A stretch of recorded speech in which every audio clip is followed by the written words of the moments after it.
Oke nih. Bismillahirrahmanirrahim. Assalamualaikum warahmatullahi wabarakatuh.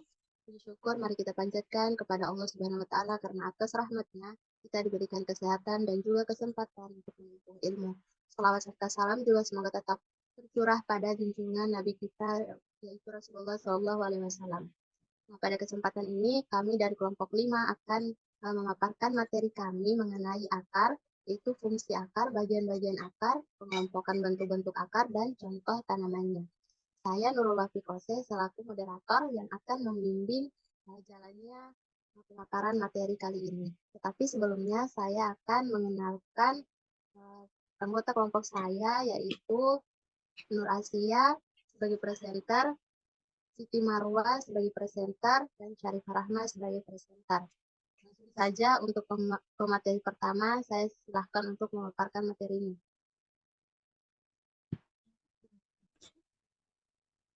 Pengertian akar. Akar adalah bagian pangkal tumbuhan pada batang yang berada dalam tanah dan tumbuh menuju pusat bumi. Ada beberapa tumbuhan yang mempunyai akar muncul ke permukaan tanah untuk fungsi-fungsi tertentu karena persediaan oksigen yang terbatas dan akras yang buruk di dalam tanah. Akar dalam istilah ilmiahnya disebut radix, merupakan bagian utama dari tumbuhan yang telah memiliki pembuluh. Pada ujung-ujung akar terdapat meristem apikal yang terus membelah diri dan berkembang juga terdapat kaliptra atau tudung akar yang berfungsi sebagai pelindung. Tudung akar berasal dari meristem apikal dan terdiri dari sel-sel parenkim. Jaringan meristem adalah jaringan muda pada tumbuhan yang aktif membelah menghasilkan sel-sel baru terdapat pada titik-titik pertumbuhan. Adapun fungsi dari akar yang pertama yaitu sebagai jangkar untuk menyokong dan memperkokoh berdirinya tumbuhan di tempat hidupnya. Yang kedua berfungsi sebagai media penyerapan air dan garam-garam mineral atau zat unsur hara dari dalam tanah. Yang ketiga, dalam kondisi tertentu akar berfungsi sebagai alat respirasi, misalnya akar pada tumbuhan mangrove, jenis tanaman dikotil yang disebut penetover akar atau akar napas, membantu mengangkat air dan zat nutrisi pada tanaman tertentu seperti jenis tumbuhan bako atau Rhizopora sp. Dan yang terakhir misalnya pada tumbuhan sukun dari bagian akar dapat tumbuh tunas yang akan menjadi individu baru. Next.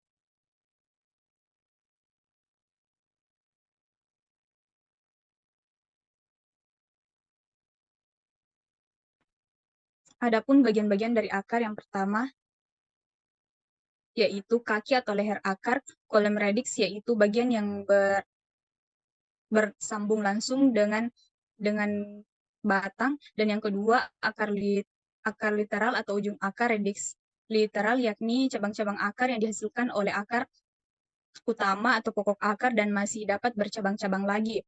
Penemuan masing-masing tingkat percabangan dilakukan dengan penyerbukan atau menyebut tarifnya. Jadi percabangan tingkat 1 adalah akar literal yang dibentuk oleh akar utama. Yang ketiga serabut akar atau radix fibrilia adalah cabang-cabang akar yang ramping seperti serabut. Yang keempat rambut akar atau pilus radix yakni rambut-rambut di dekat ujung akar yang memperluas permukaan akar yang menyerap air dan garam tanah. Rambut akar senantiasa dibentuk di dekat ujung akar sementara yang lama akan tinggal.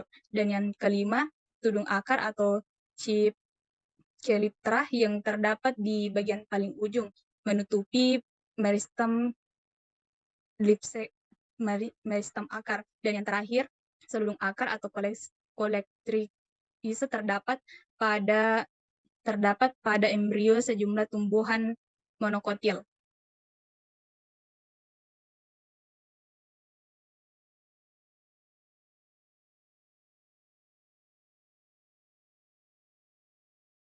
Dan ini kita dapat melihat bentuk-bentuk bagian akar yang pertama yaitu leher atau pangkal akar, cabang akar, ujung dari akar, serabut akar, dan batang dari akar.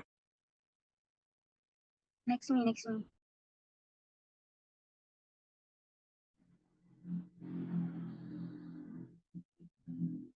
Mengelompokkan akar berdasarkan jenisnya. Satu itu ada akar serabut. Jenis akar serabut memiliki bentuk seperti serabut. Ukuran pangkal dan ukur akar hampir sama besarnya. Dapat dilihat pada gambar. Next. Yang kedua itu ada akar tunggang. Jenis akar tunggang mempunyai akar pokok atau akar besar. Akar pokok memiliki cabang-cabang yang kecil. Tidak hanya akar pokok dan cabang akar, tetapi akar tunggang memiliki bagian akar rambut dan tudung akar. Perbedaan ukuran akar pokok dan cabang akar terlihat jelas pada gambar. Dapat dilihat pada gambar. Yang ketiga itu ada akar gantung. Akar gantung ini berasal dari batang tanaman yang tumbuh dan berkembang ke bawah tanah, sehingga menggantung di udara. Akar gantung akan tumbuh panjang menuju ke tanah untuk mencari sumber udara dan zat hara. Dapat dilihat pada gambar contoh akar tersebut. Yang keempat itu akar tunjang. Akar tunjang tumbuh dan berkembang di atas permukaan tanah. Akar ini keluar dari batang pohon dan dahan paling bawah. Dapat contoh akar tunjang dapat dilihat pada gambar. Yang kelima itu ada akar napas. Akar napas sebagian tumbuh tegak lurus ke atas berbentuk menyerupai pensil atau kerucut. Akar napas terbentuk dari perluasan akar yang tumbuh secara horizontal. Contoh pada gambar tersebut. Yang keenam itu ada akar pelekat, di mana akar pelekat tumbuh di sepanjang tumbuhan dan berfungsi untuk menempel pada dinding batang atau tumbuhan lain. Akar pelekat terdapat pada tanaman yang tumbuh dan merabat. Contoh akar pelekat dapat dilihat pada gambar. Yang ketujuh yaitu ada akar semu, di mana akar semu merupakan suatu bagian organ atau jaringan yang terdapat pada tanaman, tetapi secara anatomi tidak dianggap sebagai akar meskipun berperan seperti akar. Contoh akar semu dapat dilihat pada gambar. Baik, selanjutnya yaitu ada contoh tanaman. Yang pertama yaitu ada tanaman rumput teki atau Cyperus rotundus. Klasifikasi menurut Cronquist, kingdomnya yaitu Plantae, divisinya yaitu Magnolophyta, klasiknya yaitu Liliopsida, subklasiknya yaitu Comellinade, ordonya yaitu Cyperales, familinya yaitu Cyperaceae, genusnya yaitu Cyperus, spesiesnya yaitu Cyperus rotundus. Yang kedua yaitu ada wortel atau Doucus corotae. Klasifikasi tanaman wortel. Kingdomnya yaitu Plantae, divisinya yaitu Magnolophyta, klasisnya yaitu Magnolopsida, subklasiknya yaitu Rosidae, ordonya yaitu Apiales, familinya yaitu Apiaceae, genusnya yaitu Daucus, spesiesnya yaitu Daucus corotae.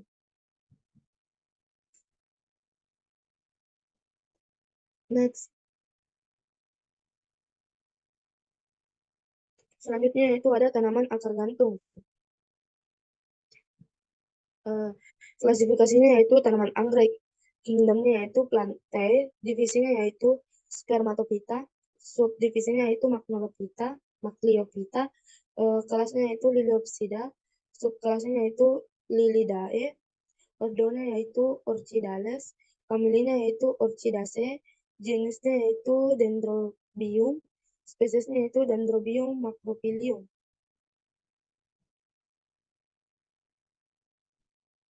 Yang keempat yaitu tanaman pandan. Klasifikasi tanaman pandan.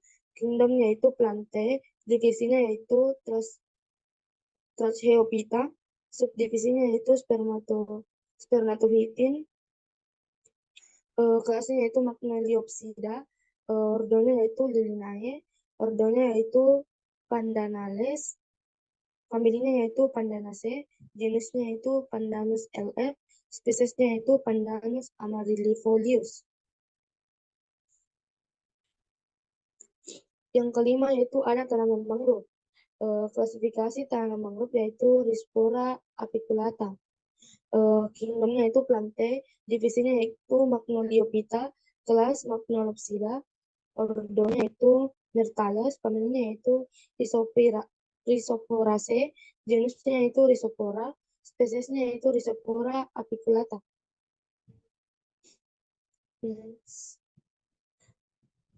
Contoh tanaman akar yang melekat yaitu tanaman vanili.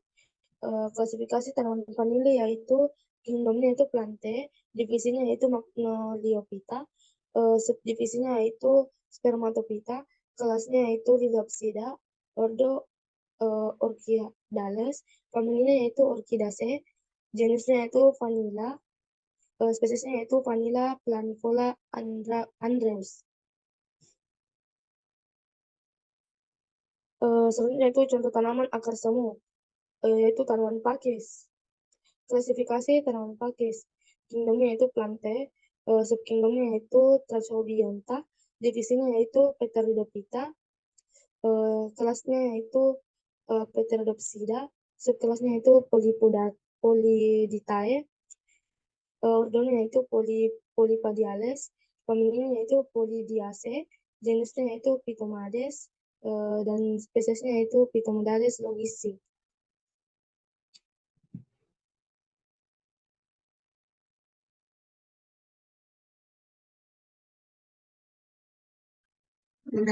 Nah, itulah tadi pemaparan dari materi tentang akar.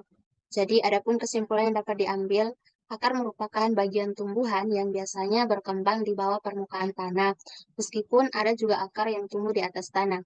Berdasarkan asal-usulnya, ada dua tipe akar, yaitu akar tunggang dan akar serabut. Akar tunggang terdapat pada dikotil dan gimnospermae, sedangkan akar serabut pada monokotil. Akar berfungsi untuk menegakkan tumbuhan, mengambil air dan garam tanah, serta untuk menyimpan bahan makanan.